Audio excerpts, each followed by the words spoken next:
is made. Adam Silver, the commissioner of the NBA, was on Pat McAfee. You think that was intentional? Absolutely. I think he was trying to, get ahead of the fire a little bit and talk about that they need to get gambling under control. And I think that he's going to continue to try to figure out a way to, to put a lid on this. But it's going to be very difficult for him because I think this is widespread. I think it's going to be very damaging to the league. And, I just received a text message from one of the FBI agents that worked my case, and he basically said that they're not going to be able to cover this up like they covered up my case. Why does legalized sports gambling, why do you think that decreases risk of corruption, not increases it?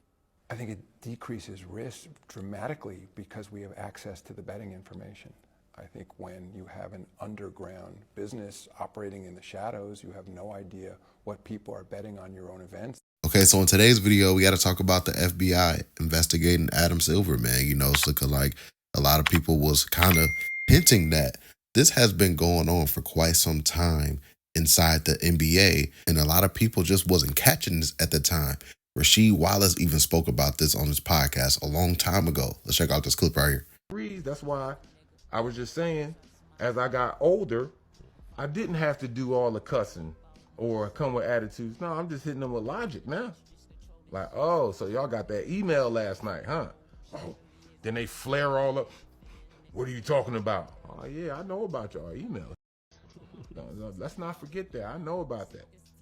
Man, look, it's been an ongoing war. You're referring to emails from the league with, this is what we discussed in Whistleblower, but emails from the league that are telling the referees to officiate the game in a certain way and against certain players. Yeah. And so you were cognizant of that at the time. Oh, yeah, I was very, because to me, I saw it. And he'll tell you what I always used to say. Y'all making it too obvious. I thought he was crazy. Y'all making it too obvious, too blatant. Y'all making it too obvious. Yeah. I said, y'all want the fans to be able to watch the games, but y'all sitting up here calling a lot of these bullshit calls is doing what? Slowing down the game. Y'all want the fans to see the dunks and all that. Yeah.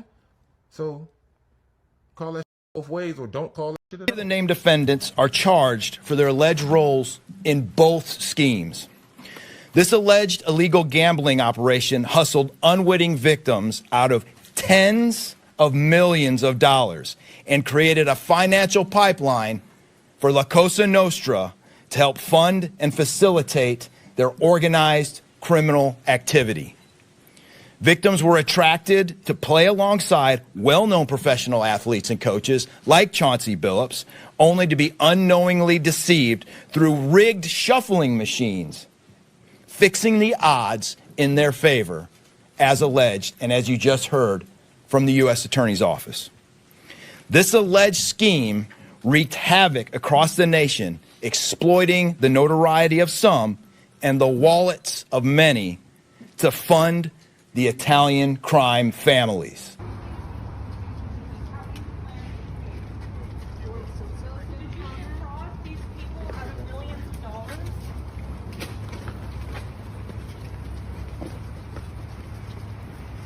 Does that put any pressure on you? I've never thought about that. But no, I don't. That pressure thing is nothing to me, man.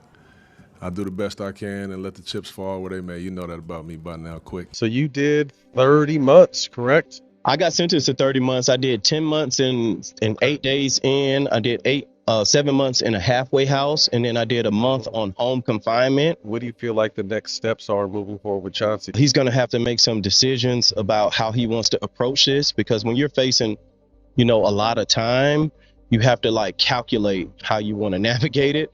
I was facing 2 charges initially. Wire fraud and conspiracy to commit healthcare fraud. The wire fraud held up to 20 years, right? And I had never had any experience with being arrested. It was my first time in handcuffs, all that stuff. But I also had morals, values, standards, and things like that. Telling on people or incriminating people and things like that, that wasn't an option for me. So he's going to have to figure out if you're going to try and make a better deal for yourself, especially because the charges, a lot of times are so trumped up that they throw things on you that you're not responsible for. But because you're included in it, you're going to be held accountable for. Yeah. So you have to make a decision in those moments. Do I cooperate or do I accept responsibility? You have to calculate all those different things. So there's a million thoughts that's kind of going through your head at the moment. Reflect, You have to humble yourself. But then at some point you get this feeling that you have to activate and you have to fight for yourself, stand up, and you have to figure out like the tactics you're going to use in this fight. And as you can see right here, Yahoo Sports had put this out and said U.S. Congress has requested a briefing from NBA Commissioner Adam Silver concerning the NBA gambling scandal by October 31st. Anyway, long story short, David Stern suspended me out of everybody 15 games. Everybody else got like 6 games, 7 games, shit like that. And I go speak to him like, why you do me like that? What did he tell you? Man, your rap sheet. A rap sheet? Man. Look. NBA rap sheet. NBA shit. You want to be in the streets or you want to be in the NBA? This what he told you? That's what in his office. You want to be in the streets or you want to be in the NBA? You fucking with a corporation now. You're doing stop snitching. You're gonna leave that alone. I know who you with. I know where you live at. I know where they live at. I know when you close your eyes. I know when you wake up. Bam. So I'm like, and I know what they doing. He's telling me I know what they doing. Either tell them to stop or you got to cut them off. And I'm like, damn, like how the fuck? Like that's when I knew NBA was part of the Feds. You know what I'm saying? That's when I knew. They got him in there. And the little one with the little 4-5. He told me, he was just like, man, he said, I gotta make an example out of you. And like I said, man, people have been speaking out for quite some time because this guy who had been involved in one of those games spoke out a couple of years ago saying that he know that the game was rigged. Let's check it out right here. There are a lot of stories about it. There's one that cropped up. This must have been like 5 years ago, 2019-ish, I think, 4 years ago, where there was this game. It started in LA and then it came to Vegas for a few days, and it was all built around Chauncey Billups. And I had heard about the game, and the person who told me about it was like, "Look, I know the game runners. I'm telling you 100% this game is on the up and up." And I was like, "Well, I know a lot of the people that are involved, and I'm telling you 100% that it is not on the up." But as you now know, individuals such as Chauncey Billups, Damon Jones, and Terry Rozier were taken into custody today. Former, current NBA players and coaches. What you don't know is that this is an illegal gambling operation and sports rigging operation that spanned the course of years. The FBI led a coordinated takedown across 11 states to arrest over 30 individuals today responsible for this case, which is very much ongoing. Not only did we crack into the fraud that these perpetrators committed on the grand stage of the NBA, but we also entered and executed a system of justice against La Casa Nostra to include the Bonanno, Gambino, Genovese, and Lucchese crime families. And you'll hear more about those details today. Federal indictments were announced involving current player Terry Rozier and current head coach Chauncey Billups. What was your initial reaction, and what have the last 36 hours been like for you? My initial reaction was I was deeply disturbed. There's nothing more important to the league and its fans than the integrity of the competition. And so I had a pit in my stomach. It was very upsetting. And Terry Rozier was allowed to keep playing after an NBA investigation ruled that there was no NBA rules violated. What do you make of that decision now amid the FBI's allegations against him? So what happened was, because bets were placed through legalized legal betting companies, they picked up aberrational behavior around a particular game in March of 23. And so that was brought to our attention by the regulators and the betting companies. We then looked into that situation and were very transparent about it.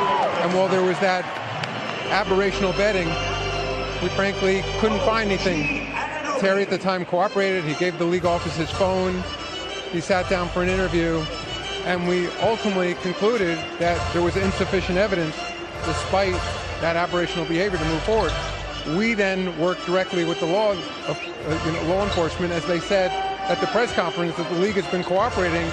And so that was obviously over 2 years ago. So the federal government has subpoena power, can threaten to put people in jail, can do all kinds of things that a league office can't do. So we've been working with them since then. And of course, what they announced yesterday was an indictment. So 2.5 years later, he still hasn't been convicted of anything, in fairness to Terry. Obviously, it doesn't look good. but he's now been put on administrative leave. And so, you know, there's a balance here of protecting people's rights and investigating. And as I said, we've been working with the government, and they have extraordinary powers that a league office doesn't have. So yeah, man, I would like for you guys to get in the comment section down below. Share your thoughts about today's video. Don't forget to hit that like button. Don't forget to hit that subscribe button as well. Catch you guys on the next one. We out, guys. Peace.